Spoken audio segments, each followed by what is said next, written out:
అమరావతిలో వర్షాలపై వైసీపీ కూటమి నేతలపై మాటల తూటాలు పేలుతున్నాయి. ప్రజల్లో అభద్రతా భావం నింపుతున్నారన్నారు హోంమంత్రి అనిత.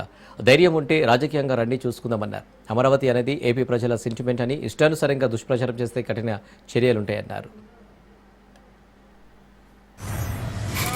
మీ గోదావరి నది ఏ విధంగా ఉందో అది పొంగి పొర్లుతోంది అక్కడ అమరావతిలో.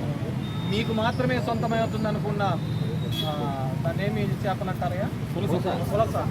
రేపు పొద్దున ఖచ్చితంగా 2-3 సంవత్సరాలు మీరు అమరావతిలో చూడబోతున్నారు. ఆక్సిజన్ తీరబోతున్నాయి. అదే పులసల్లో మీకు అమరావతి దాంట్లో మీకు పట్టించి మీ అందరికీ ఇవ్వబోతుంది. అది ఎట్లా తయారైందంటే జెండా ఎగిరేసిన వాళ్ళే దేశభక్తులని ఇప్పుడు ఆ విధంగా ఉన్నారు. ఇప్పుడు ఈ కూటమి దానిలో ఏ విధంగా ఉన్నట్టే కూటమికి జై అంటే దేశభక్తులు, కూటమిని కన్నా ప్రశ్నిస్తే దేశద్రోహుల్లాగా నిలబడుతున్నారు. దేశభక్తి అనేది జెండా ఎగరేస్తేనో లేకుంటే దాని మీద ఆ రోజు చాక్లెట్లు పంచుతూనే ఉంటుంది.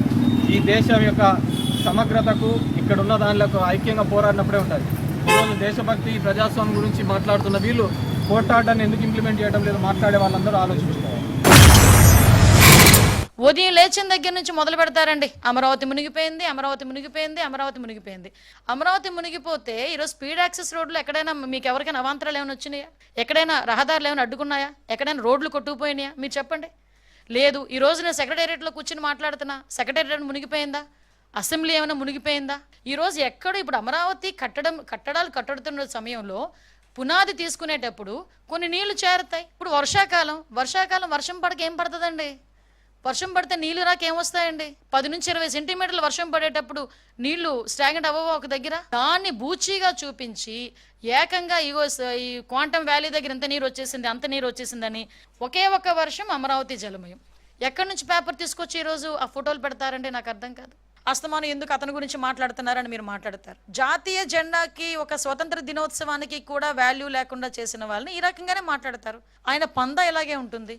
ఆయన తాలూకా సొంత పేపర్లో ఇలాంటి రోజుకొక ఫేక్ న్యూస్. మొన్న నేనే మీకు చూపించాను. అక్కడ జనాలు లేకపోతే పాత వీడియో తీసుకొచ్చి ఇప్పుడు జనాలని చెప్పి లైవ్ టెలికాస్ట్ చేసే పరిస్థితి కూడా కనిపించింది.